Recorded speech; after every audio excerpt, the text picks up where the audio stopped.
आउज़ बिल्लाहि मिनश्शैतानिर्रजीम बिस्मिल्लाहिर्रहमानिर्रहीम। अस्सलाम वालेकुम वरहमतुल्लाहि वबरकातुहू। आज की इस वीडियो में हम जानेंगे इंसानियत का सबसे बड़ा इम्तिहान, इंसानियत की सबसे पहली फहाशी और हज़रत शीत अलैहिस्सलाम की दावत हक़, एक सबक आमोज़ इस्लामी किस्सा।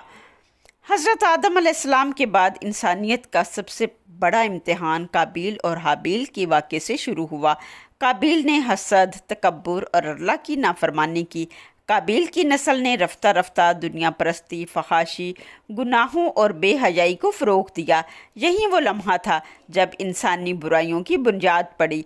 हज़रत आदम अलैहिस्सलाम के तीसरे बेटे हज़रत शीत अलैहिस्सलाम, जिन्हें अल्लाह ने नबुव्वत अता की, उन्होंने अपनी कौम को नेकी, परहेज़गारी और अल्लाह के रास्ते पर कायम रखा।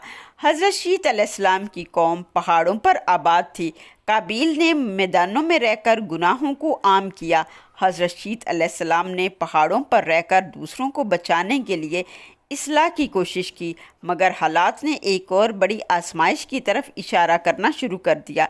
ये कहानी शुरू होती है हज़रत आदम अलैहिस्सलाम और अम्मा हव्वा से, जब नस्ल इंसानी का आगाज़ हुआ। इंसान के पैदा होते ही शैतान भी एक्टिव हो गया।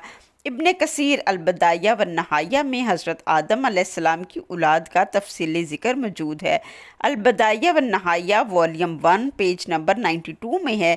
हज़रत आदम अलैहिस्सलाम की ज़िंदगी में उनके यहाँ 40 बार जड़वां बच्चे पैदा हुए। हर बार एक लड़का और एक लड़की पैदा होते थे। तफसीर तुबरी में भी यही तादाद बताई गई है। हज़रत आदम अलैहिस्सलाम के यहाँ जो सबसे पहले जोड़ा पैदा हुआ वो काबिल और उसकी जड़वां बहन का था। दूसरे हमल में हाबिल और उसकी जड़वां बहन पैदा हुए। हज़रत आदम अलैहिस्सलाम के दौर में अल्लाह ताला का हुक्म था क्रॉस मैरिज की जाए, यानी एक जड़वां बहन भाइयों का निकाह दूसरे जड़वां बहन भाइयों से किया जाए। काबिल की बहन का नाम अकलीमा था और हज़रत हाबिल की बहन का नाम लबूदा था। काबिल लबूदा की बजाय अकलीमा से शादी करना चाहता था, जो कि हुक्म इलाही के ख़िलाफ़ था, मगर काबिल ने हुक्म इलाही मानने से इनकार कर दिया। हाबिल को कत्ल कर दिया और अकलीमा यानी अपनी बहन से ही निकाह कर लिया। काबिल अल्लाह के खौफ और पशेमानी की वजह से हज़रत आदम अलैहिस्सलाम के करीब रहने की हिम्मत ना कर सका। उसने मशरिक़ की तरफ हिजरत की और वहाँ एक वादी में जा बसा। बाज़ मौरखीन के मुताबिक वो यमन, अर्ज़ हजाज या इराक़ के मशरक़ी इलाकों की तरफ चला गया। कुछ रवायात में है कि उसने एक बस्ती बसाई जहाँ उसकी नस्ल में ज़रई निज़ाम, मौसीकी के आलात और आलाते जंग की इब्तदा हुई। बाज़ रवायात में इस इलाके का नाम नूद था। ये नाम अर्ज़ नूद बाज़ गैर इस्लामी मसादर जैसे तौरात में भी ज़िक्र हुआ है, जिसका मतलब है भटकने की सरज़मीन। काबिल की नस्ल मैदानी इलाकों में आबाद थी। हज़रत आदम अलैहिस्सलाम के तीसरे बेटे शीत अलैहिस्सलाम थे, जो नबी थे। हज़रत शीत अलैहिस्सलाम की कौम पहाड़ों पर आबाद थी, जहाँ पर हज़रत आदम अलैहिस्सलाम और हज़रत हव्वा अलैहिस्सलाम आबाद थे। ज़्यादातर रवायात के मुताबिक ये इलाका मक्का मुकरमा के अतराफ़ या अर्ज़ मजाज मौजूदा सऊदी अरब में वाक़या था। काबिल की औलाद बदकारी, फितना और दुनियावी फ़ैशन में मुब्तला हो गई। काबिल की नस्ल में एक मशहूर नाम जब्बल काबिल था, जिसके बारे में बाज़ रवायात में आता है कि उसने मौसीकी ईजाद की थी। अल-बदाया व नहाया इब्ने कसीर के मुताबिक काबिल की नस्ल दुनिया में फैलती रही, यहाँ तक कि हज़रत नूह अलैहिस्सलाम के ज़माने में तूफ़ान नूह आया और तमाम गुनहगार कौमें हलाक हो गईं। लिहाजा ये माना जाता है कि काबिल की नस्ल तूफ़ान नूह में ख़त्म हो गई और बाद में जो नस्ल बची वो हज़रत शीत अलैहिस्सलाम की नस्ल थी। काबिल की नस्ल ने मौसीकी, रक़्स, ज़ना और बेहयाई को आम किया। ये दुनिया का सबसे बड़ा फितना था, जिसका मुकाबला हज़रत शीत अलैहिस्सलाम को करना था, उनकी इस्लाह करना थी। काबिल खुद भी ज़ानी, हराम कामों में दिलचस्पी लेने वाला गुनहगार शख्स था। उसने खुद भी हुक्म इलाही से मुंह मोड़ा था। जब अल्लाह ने उसकी कुर्बानी को कबूल ना किया तो गोया उसने अल्लाह से मुकाबला शुरू कर दिया। हसद और गुस्से में आकर अपने ही भाई हाबिल को कत्ल कर दिया और अपनी ही बहन अकलीमा को लेकर भाग गया। उसी से निकाह किया और फिर उसी से नस्ल आगे चलाई। ये फितने उसकी नस्ल के खून में शामिल थे। انہوں نے عورتوں کو فتنے کا ذریعہ بنایا، لباس کی بے پردگی شروع کی اور دل لبھانے والی آوازیں، موسیقی ایجاد کی تاکہ لوگوں کو گمراہ کر سکیں۔ انہوں نے رومانٹک سانگز لکھنا شروع کیے جو فحاشی کے جذبات کو ابھارتے تھے اور نوجوانوں کو گمراہ کرتے تھے۔